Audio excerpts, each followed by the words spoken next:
Smoking is currently one of the largest public health threats worldwide.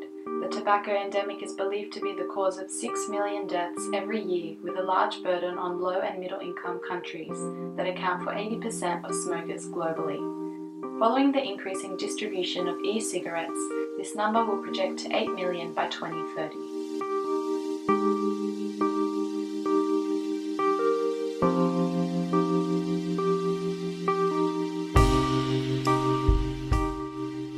Despite initiatives implemented by the World Health Organization, tobacco smoking still has a global impact, affecting particularly those in the Pacific Rim region. One of these countries is Chile. Chile is a culturally rich and diverse nation and is one of the leaders in education and economics in South America. Within the Pacific Rim, Chile has one of the highest rates of smoking. In 2013, over a third of men and a quarter of women were smokers.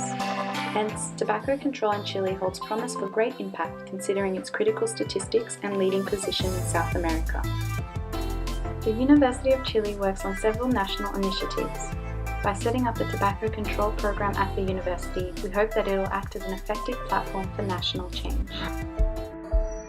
Smoking tobacco has had a long history complicated with cultural, economic, and political factors. Chile has made attempts to curb smoking in the past with limited success. In the 1990s, significant lobbying took place to effect legal changes. The Courtesy of Choice program emerged, where lobbyists partnered with hospitality companies in order to combat anti-smoking campaigns. Research consultants funded by tobacco corporations undermined health research throughout South America. Their expertise was used to produce data that neglected the negative impacts of smoking. In 2003, Chile joined the WHO framework on tobacco control, and by 2013 banned smoking indoors. However, the national campaign falls short with limited funds for public health education, national quit lines, and enforcement of smoke-free environments. The high and increasing rates of smoking in Chile, together with the gap in public health initiatives, present an opportunity for great improvement. In this space, universities have the opportunity to play a role in improving the smoking culture, especially among young adults. We have developed a 3-phase program with the University of Chile which aims to promote smoking cessation in university students and staff, educate all students on health risks of smoking, encourage students to raise awareness on smoking issues in the broader community, and prevent initiation of smoking in minors. We did a SWOT analysis where we looked at internal strengths and weaknesses as well as external opportunities and threats. For our strength, we had that Chile was educated and wealthy. They have the 24th highest GDP in the world. The University of Chile already had an existing smoke-free policy that is shown to be beneficial. One cohort study in Indiana showed a significant stable decrease of smokers after 1 year of having a smoke-free campus, which also supports this claim. The Chilean Ministry of Health currently has a program inviting students at all levels to create their own anti-smoking media in a bid to raise awareness. For our internal weaknesses, we have the fact that existing smokers are still an internal threat. They can promote smoking culture on campus. One study also showed that professors seen smoking tend to influence student opinions. Smokers can also simply move to the edges of campus. A meta-analysis study at the University of Alabama showed that there was a disconnect between departments within the school administration. There's also a disconnect between administration and student groups. These were barriers they saw as barriers to anti-smoking campaigns. Another barrier is the general apathy among students in the administration toward these campaigns. Lastly, campuses shouldn't show a lack of repercussions. Rules need to be ethical and fair, but they also need to be strict in order to affect results. External opportunities. Current federal policies for the past 10 years have reduced smoking advertising, banned smoking indoors, and fought lobbying by attempting to force transparency and financial contributions to politicians. Benefits have been a 7% reduction in adolescent smoking after cessation campaigns, and the fact that in 2015, British American Tobacco had to shut down several factories due to lack of sales. Chile is part of the World Health Organization Framework Convention on Tobacco Control, which provides strong political support. And lastly, increased emotional intelligence can be improved through education and correlate to a greater capacity to quit. External threats include existing high rates of primary and secondary smoking, with especially high rates amongst adolescents, as we mentioned before. Despite transparency laws, tobacco lobbying is still an issue in Chile. Growing tobacco is cheaper due to tax regulations and can be seen as healthier by adolescents. Illicit tobacco coming into the country poses another threat. Our Tobacco Control Program, the TCP, has 3 main phases. Phase 1 focuses on on-campus initiatives and activities designed to revolutionize the university's current policies. In Phase 2, our initiatives expand the program to affect institutions and events affiliated with the University of Chile. Finally, in Phase 3, we plan to reinforce the attitudes of our program in graduating students so they may expand its influence beyond university through leading by example in the community.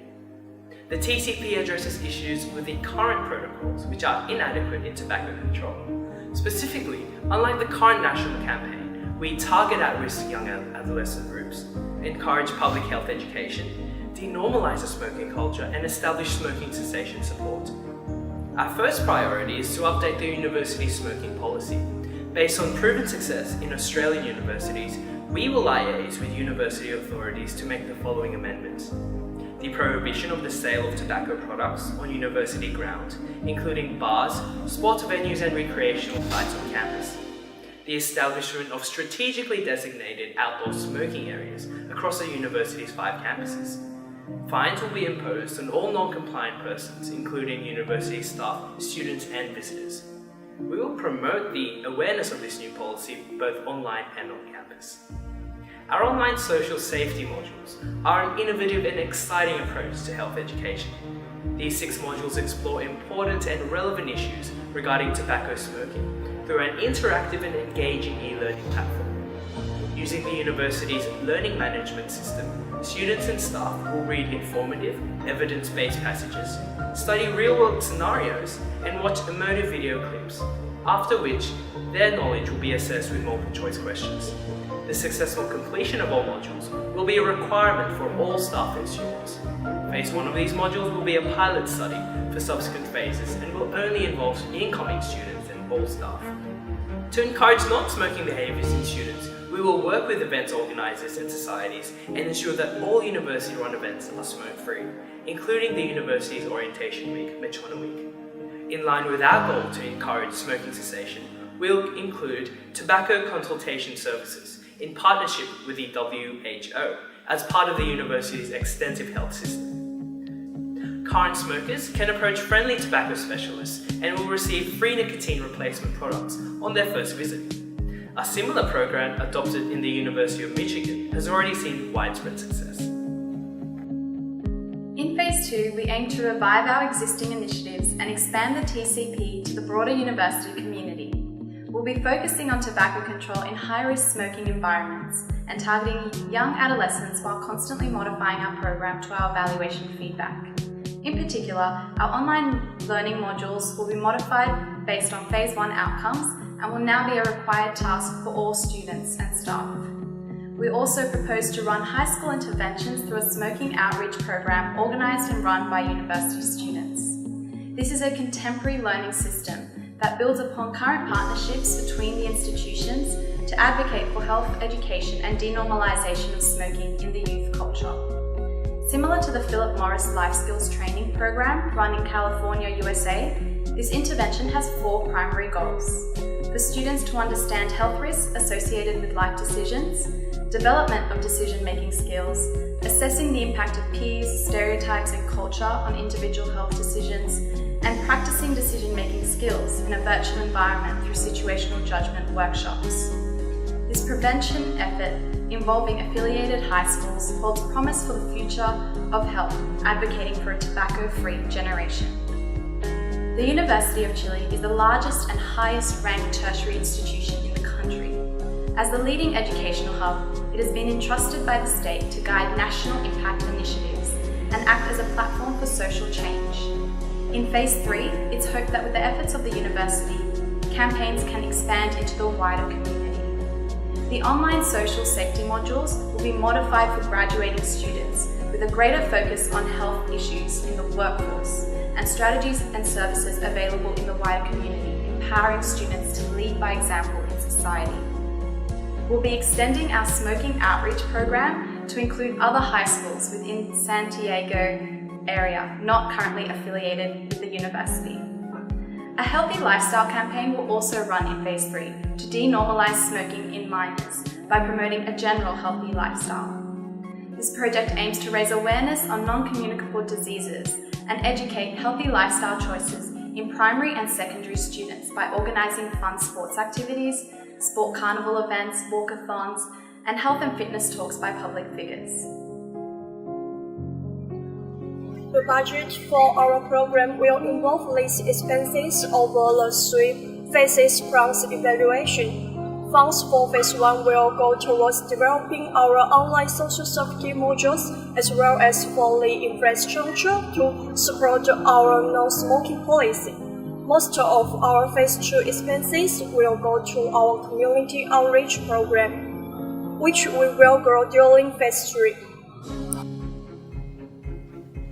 Our evaluation plan involves distributing a survey at the beginning and at the end of every phase. This survey would involve questions that assess the planning, implementation, and effects of the tobacco control program as outlined by the CDC. Then, results from these surveys would allow us to make improvements to the TCP as each phase is rolled out to ensure the best possible outcome. And finally, to encourage survey completion, each entry will go into a draw for a prize such as a laptop or an iPad. Our personal experiences in high school, university, and community programs have informed us about the most effective strategies and initiatives on tobacco control. In the short term, the TCP focuses on implementing tobacco control on campus and educating students.